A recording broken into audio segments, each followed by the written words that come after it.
WWE's continued dedication to stockpiling talent means that it could be harder than ever for workers to get out of their deals if they're unhappy, or just feel like trying their luck somewhere else. In short, they'd have to go to pretty extreme measures to wiggle out of them, sort of like the examples set here. I'm Gareth from What Culture Wrestling, and here are 10 WWE stars who pretty much asked to be fired.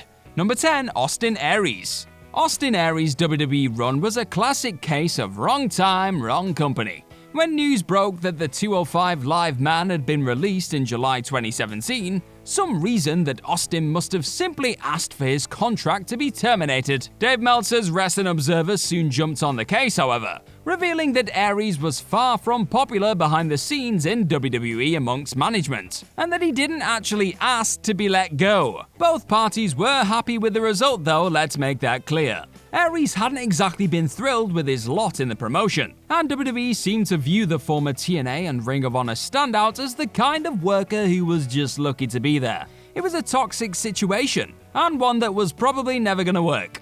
If Aries, as Meltzer's sources claimed, was a pain in the ass to WWE officials behind the scenes, then he couldn't have been surprised when his contract was eventually torn to shreds. They were never gonna stomach hassle from somebody that was, well, being honest, little more than a utility man in the grand scheme of things. Number 9. Big Cass. Well, at least Aries wasn't as big a hassle as Big Cass. Ha!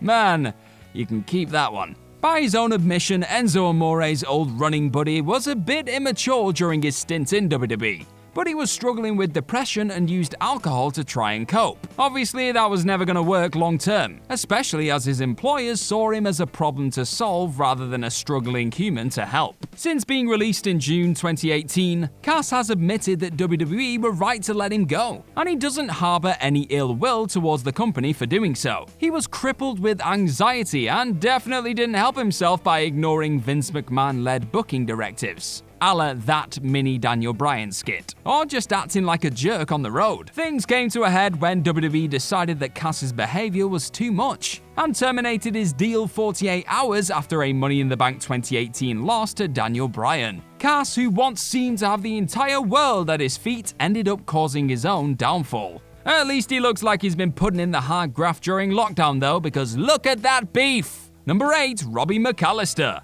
Attention all WWE workers! Do not appear in the crowd at episodes of AEW Dynamite, and certainly don't get snapped by cameras if you do, unless you fancy getting the old heave-ho from WWE. Just ask ex-WWE tag wrestler Robbie McAllister. The former Highlander was shown taking in a TNA taping at the old Impact Zone in Orlando shortly before WrestleMania 24 in March 2008. TNA bizarrely even ran a nameplate graphic for Robbie, albeit one that used his real name and noted that he was a WWE wrestler. They didn't do the guy any favors there, did they? Or maybe they did. Later, Robbie told Slam Sports that he was unhappy in WWE, and that this was kind of my way to get fired. Subconsciously, he wanted his release but wasn't quite ready to outright ask for it. Appearing on TNA programming was seemingly some unspoken bid for freedom. Number 7. The Iron Sheik and Jim Duggan.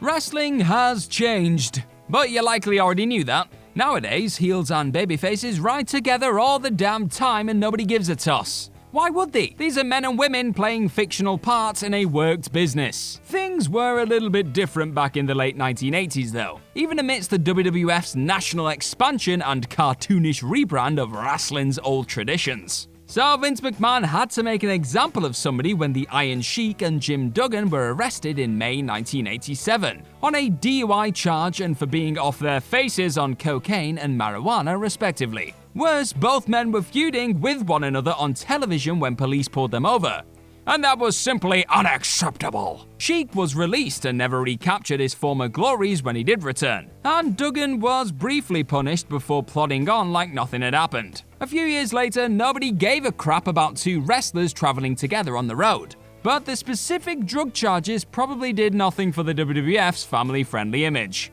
Number 6. The Ultimate Warrior. No, this has nothing to do with the time Warrior strong-armed Vince McMahon into giving him more money so he'd perform at SummerSlam 1991. That certainly didn't help, mind, and did lead to a lengthy suspension. But 1996's saga is somehow more interesting. Listening to the likes of Jim Ross talk about what Warrior was like to deal with around that time on his Grilling JR podcast is eye-opening stuff. Warrior was a gigantic nuisance who seemed to believe his brand was way more powerful than the WWF as a whole, and that he could do what he wanted without repercussions, which always works out for the best. Before a scheduled pay-per-view match in '96, he missed several other live events and claimed he was taking time off to grieve his father's death. According to Ross and Bruce Pritchard, Vince found that hard to stomach because Warrior had never been particularly close to his dad and hadn't seen him in 10 years. Later, both parties came to verbal blows when Warrior criticized the WWF for selling merchandise, including a comic book branded with his name and likeness. The whole situation was just a messy mix of ego and posturing, which is likely what you expect with the personalities involved.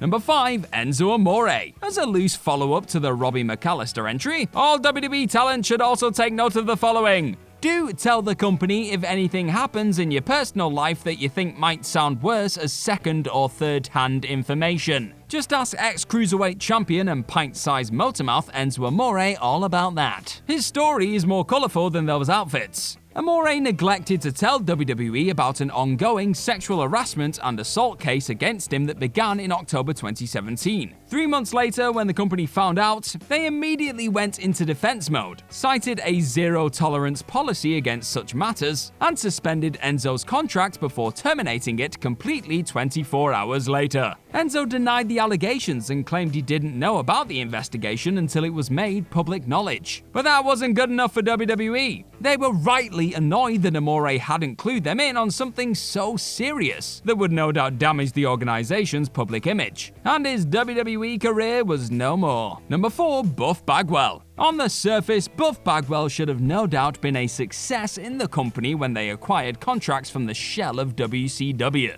He had a great look, charisma for days, and name value with fans from his days in the NWO. 4 months on from agreeing to join the WWF though, Buff was fired for various reasons. Jim Ross has said several times in interviews that Bagwell's mother, Judy, plagued WWF officials with phone calls about her son's travel arrangements and general booking. Then there was an altercation between Buff and Shane Helms backstage that was blamed pretty much exclusively on Bagwell. Then there were also doubts about his overall skills anyway. Not a great combo. It was only a matter of time for the former WCW favorite. His face didn't fit in with the WWF, and Buff himself didn't do much to ease that by reportedly acting like he was the next coming of Hulk Hogan. Speaking of which, number 3, Hulk Hogan. Sorry Buff, but 2020 Hulk Hogan is the real attempted rebirth of Hulk Hogan. WWE don't muck about when it comes to PR or appeasing wealthy sponsors.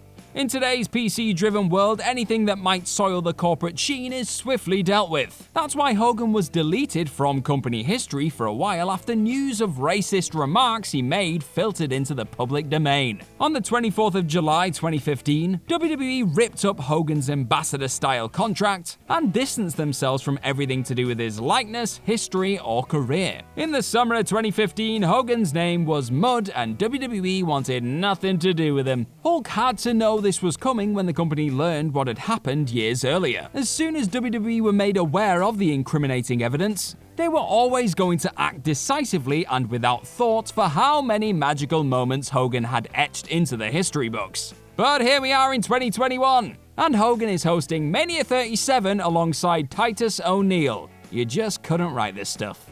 Number 2, Nails. His dark, twisted glare, that kayfabe backstory of violence and psychopathic behavior, the way he worked differently to almost everyone else on screen. It was all terrifying for a youngster when it came to the early 90s force known as Nails. Then he had to go and balls things up by attacking Vince McMahon in his office. Bret Hart wrote in his autobiography that he heard loud crashes coming from down the hall backstage one day. That was Nails chucking Vinnie Mac around the room like an empty jacket, and it led to his immediate dismissal. Obviously, one can't physically attack their boss without consequences after all. Seriously, don't try it.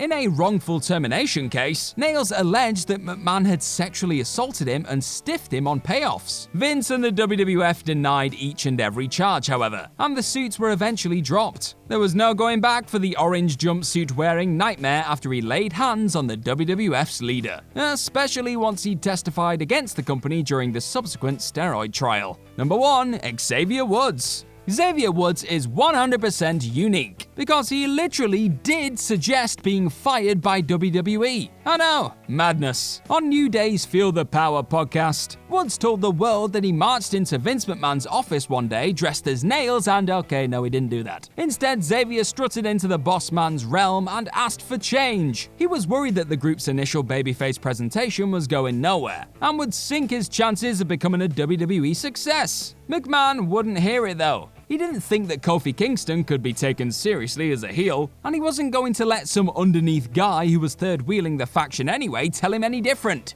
That's when Woods said that he should be fired if he, Kofi, and Big E couldn't make a heel turn work. So that means you'd literally be fired? Vince asked. Xavier said yes and offered to give up his spot to one of 70 guys in NXT who were hungry for an opportunity on the main roster if it didn't hit. As if accepting a bet he'd be sure to win, McMahon said they could give it a try but reminded Woods that his contract was on the line. But your boys delivered the goods and went on to become arguably the most successful unit in WWE history. And that's our list. Know of any other WWE stars who pretty much asked to be fired? Let us know all about them in the comment section right down below, and do not forget to like, share, and click on that subscribe button. Also, be sure to head on over to whatculture.com and find some more incredible articles just like the one this video right here that you're watching is based on. I've been Gareth from What Culture Wrestling. Thank you very much for watching, and I'm sure I'll see you very, very soon. Bye-bye.